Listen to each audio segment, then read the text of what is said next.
Hello students, in last class we studied the Kirchhoff's first law, and Kirchhoff's first law is also called as Kirchhoff's current law, in which we studied that the algebraic sum of all the currents on a junction is zero.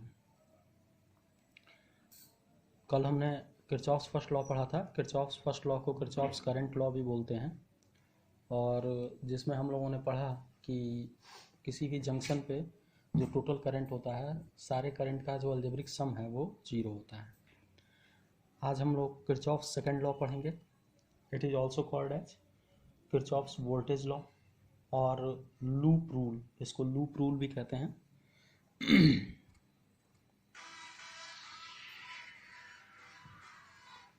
Voltage law और loop rule इसे हम लोग बोलते हैं, ठीक है।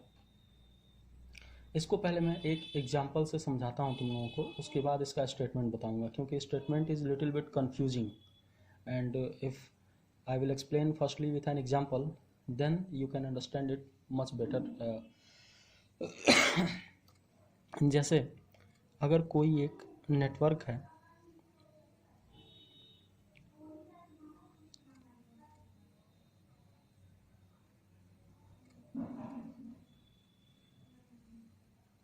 ये एक नेटवर्क है जिसमें दो रेजिस्टेंस कनेक्टेड हैं R1 R2, और एक सेल लगा हुआ है जिसका EMF दिया हुआ है, ठीक है।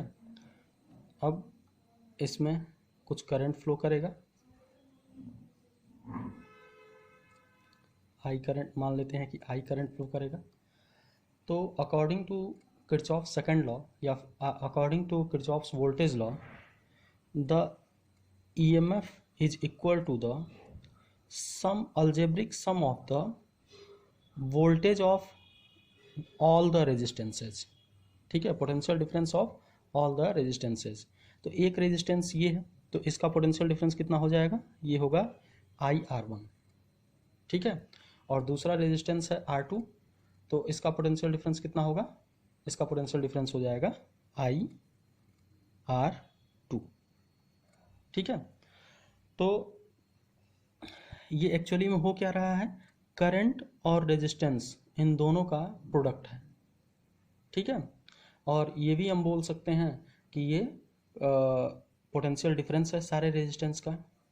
तो अब हम इसको डिफाइन करेंगे कि according to Kirchhoff second law, the EMF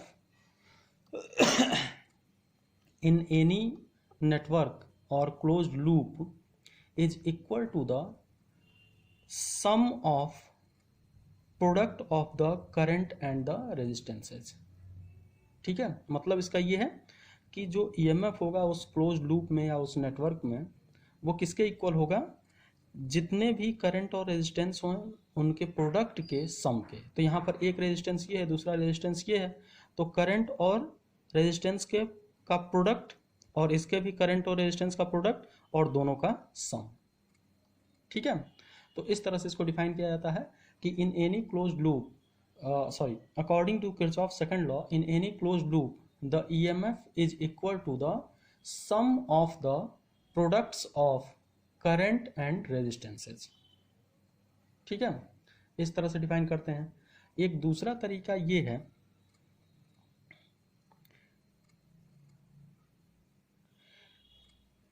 ये भी बोला जाता है इसको कि किसी भी क्लोज्ड लूप में सारे पोटेंशियल डिफरेंस का जो अलजेब्रिक सम होता है वो जीरो होता है, ठीक है। मतलब अगर मान लो यहाँ पे EMF ना दिया हो, एक और रेजिस्टेंस दिया हुआ है, तो इस रेजिस्टेंस में भी कुछ करंट फ्लो करेगा, तो इसका भी कुछ पोटेंशियल डिफरेंस होगा, तो फिर इस क्लोज्ड लूप में सारे रेजिस्टेंस का जो पोटेंशियल डिफरेंस है उसका जो अलजेब्रिक सम होगा वो जीरो होगा। This is also Kirchhoff second law, ठीक है। अब इसको भी हम लोग कैसे बोल सकते हैं कि around any closed loop of a network the algebraic sum of changes in potential must be zero, ठीक है। तो ये है किरचॉफ सेकंड लॉ।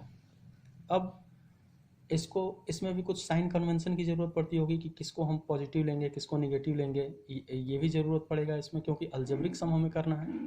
तो जैसे करंट के लिए हमने लिया था कि जो भी करंट है, करंट लॉ में, करंट रूल में, फर्स्ट लॉ में, कि जो भी current towards the junction move करेगा उसको हम लोग पॉजिटिव ले लेते हैं, और अवे फ्रॉम द जंक्शन जो करंट मूव करता है उसको हम लोग नेगेटिव ले लेते हैं। तो इसमें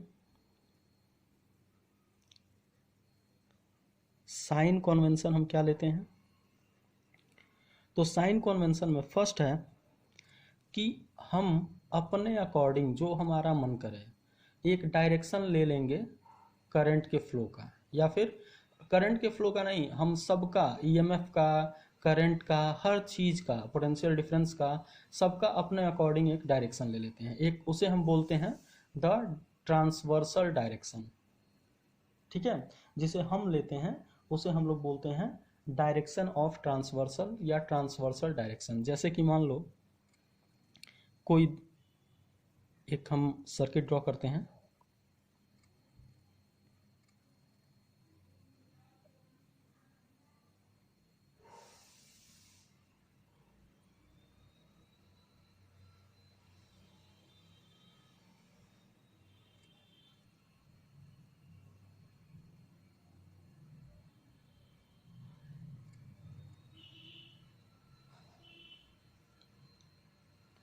जैसे ये 4 रेजिस्टेंस हैं और इनको हमने एक ईएमएफ से, एक सेल है जिसका ईएमएफ दिया हुआ है, इससे हमने कनेक्ट कर दिया है। तो इसमें हम क्या करेंगे कि हम अपने अकॉर्डिंग कोई भी एक डायरेक्शन ऑफ ट्रांसवर्सल ले लेंगे। यहाँ पर मैंने एंटी क्लॉकवाइज डायरेक्शन ले लिया है। तो ये यहाँ पर एक क्लोज लूप ये बन रहा है और एक क्लोज लूप ये बन रहा है, 2 क्लोज लूप इसमें बन रहे हैं। ठीक है, जैसे अगर नाम दे दिया जाए तो हम यहाँ से नाम देते हैं ए, बी, सी, डी, ई, एफ। ठीक है, तो अगर देखा जाए तो बी, सी, डी, ई, बी, ये एक क्लोज लूप बन रहा है, बी, सी, डी, ई, बी, एक क्लोज लूप का फॉर्मेशन हो रहा है। और एक और क्लोज लूप का फॉर्मेशन हो रहा है ए, बी, ई, एफ, ए, बी, ई, एफ, ए, 2 क्लोज लूप का यहाँ पर फॉर्मेशन हो रहा है। तो फिर इस केस में क्या होगा कि अगर हम पहले वाले लूप में जो अपना डायरेक्शन ऑफ ट्रांसवर्सल लिए हैं, अगर उसे हमने एंटी क्लॉकवाइज लिया है, तो दूसरे वाले लूप में भी हम जो डायरेक्शन ऑफ ट्रांसवर्सल होगा इसे भी हम एंटी क्लॉकवाइज ही लेंगे, इसमें अलग नहीं लेंगे। तो फर्स्ट साइन कन्वेंशन तो ये है कि we can choose a direction of transversal. ठीक है, हम अपना डायरेक्शन ऑफ ट्रांसवर्सल चूज कर सकते हैं। पहला साइन कन्वेंशन ये है। सेकेंड साइन कन्वेंशन क्या है कि the EMF of cell is taken as positive if the direction of the transversal is from its negative to positive terminal। जैसे ये जो EMF है, ठीक है, इसको हम लोग पॉजिटिव लेंगे कब? अगर हमारा जो ट्रांसवर्सल का जो डायरेक्शन है उसका डायरेक्शन इसके निगेटिव से पॉजिटिव की तरफ है, निगेटिव टर्मिनल से पॉजिटिव टर्मिनल की तरफ है। ठीक है, तो अगर इस लूप में हम देखें तो हमारा जो ट्रांसवर्सल है वो किधर है? एंटी क्लॉकवाइज है। मतलब हमारा ट्रांसवर्सल का डायरेक्शन ए टू बी होगा, बी टू ई होगा, ई टू एफ होगा और एफ टू ए होगा, यही हमारा ट्रांसवर्सल होगा। तो ये हो गया एंटी क्लॉकवाइज। ठीक है, अब इसमें देखा जाए तो ट्रांसवर्सल का डायरेक्शन किधर से हो रहा है? निगेटिव टर्मिनल से पॉजिटिव टर्मिनल की तरफ हो रहा है। ठीक है, और निगेटिव टर्मिनल से पॉजिटिव टर्मिनल की तरफ अगर हमारे ट्रांसवर्सल का जो डायरेक्शन है अगर होता है तो हम ईएमएफ को फिर पॉजिटिव लेते हैं। ठीक है, और अगर ईएमएफ जो हमारा ट्रांसवर्सल का जो डायरेक्शन है वो पॉजिटिव टर्मिनल से निगेटिव टर्मिनल की तरफ हो जाता है। ये किस केस में होगा? अगर हम लोग क्लॉकवाइज डायरेक्शन में ट्रांसवर्सल ले लें, अगर हमारा डायरेक्शन कुछ इस डायरेक्शन में हो जाए तो फिर क्या होगा? अगर हमने ये तो हमने क्लॉकवाइज ही लिया हुआ है। हाँ ठीक है, ये क्लॉकवाइज लिया है, क्लॉकवाइज डायरेक्शन में हमने अभी लिया हुआ है। अगर हम एंटी क्लॉकवाइज डायरेक्शन में ले लें तो फिर एंटी क्लॉकवाइज डायरेक्शन में ले लेंगे तो ट्रांसवर्सल का डायरेक्शन ये हो जाएगा ऐसे। ठीक है, और इस डायरेक्शन में तो फिर हमारे ट्रांसवर्सल का direction positive to negative terminal हो जाएगा, ऐसा हो जाएगा। तो अगर ट्रांसवर्सल का डायरेक्शन पॉजिटिव टर्मिनल से नेगेटिव टर्मिनल की तरफ हो रहा है तो उस केस में ईएमएफ जो होगा वो निगेटिव लिया जाएगा। ठीक है, तो ये हो गई ईएमएफ की बात। करंट में भी सेम होगा। अगर हमने जो